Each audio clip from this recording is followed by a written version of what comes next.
Remember not too long ago, I said that Kirby and the Forgotten Land was the best Kirby game.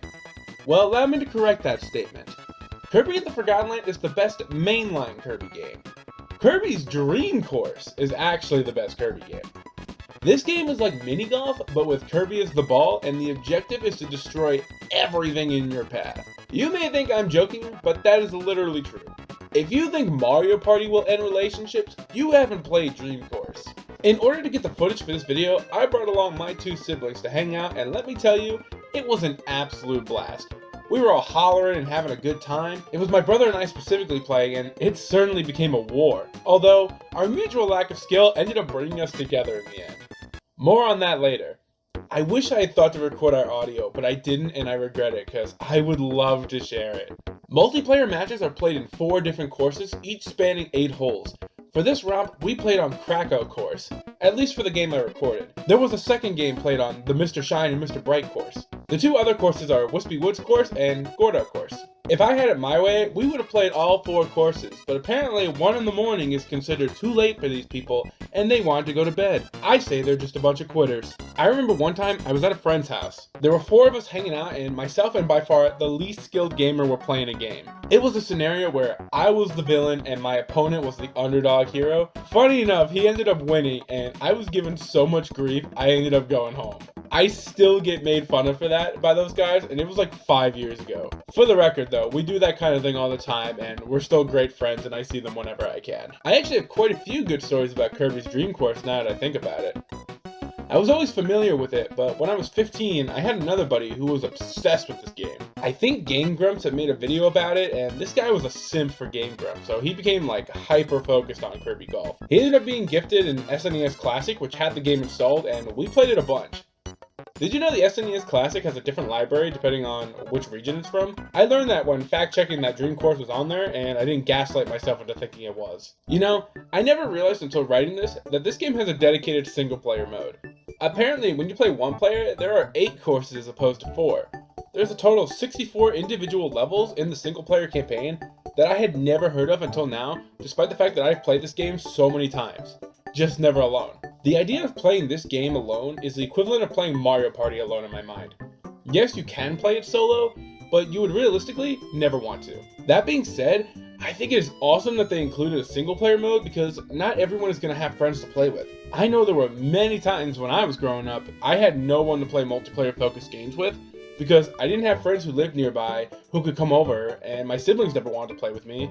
Man, I'm depressed all of a sudden. Hey look, copy abilities! For the longest time, I had no idea what any of these did. For some reason, the copy abilities were mostly ignored whenever I played this game. Not sure why, since they can have some pretty fun effects if you know how to use them. That being said, for most of this recording session, we did not know how to use them. But after playing a few games, I think I could say that Tornado is my favorite. When you hit the other player with this one, you can literally send them flying, which can also throw them out of bounds, which reduces their hit points even more. I find it wacky that they actually found a way to incorporate hit points into a game about golf and actually make it fun. The way it works, at least in the multiplayer, I have no idea about the single player mode, is that whenever you take a shot, you lose 1 hit point. If you hit an enemy, you gain 1 hit point. You get in the hole, you get 2. If you get hit by your opponent, you lose 1. Hit with a copy ability, you lose 2. Fall out of bounds, you also lose 2.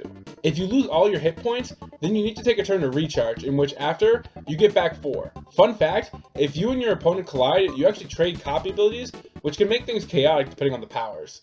Quick question, do you guys say copy abilities or copy powers? I've been saying copy abilities to stay consistent, but I've almost written down copy powers at least a few times now. Just a little thought. The way each hole works is that every enemy is worth 1 star, or 1 point. Kill an enemy, a star spawns as your color. The other player can also run into your stars to make them their color.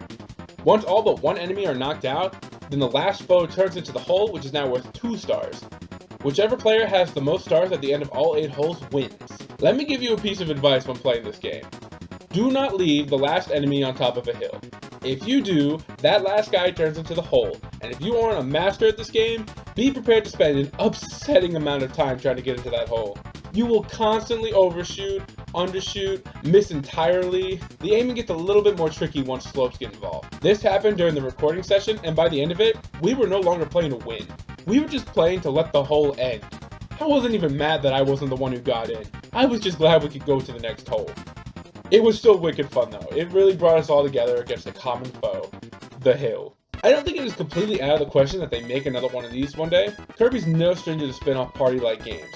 It wasn't that long ago we got Kirby's Dream Buffet, which is even a similar name.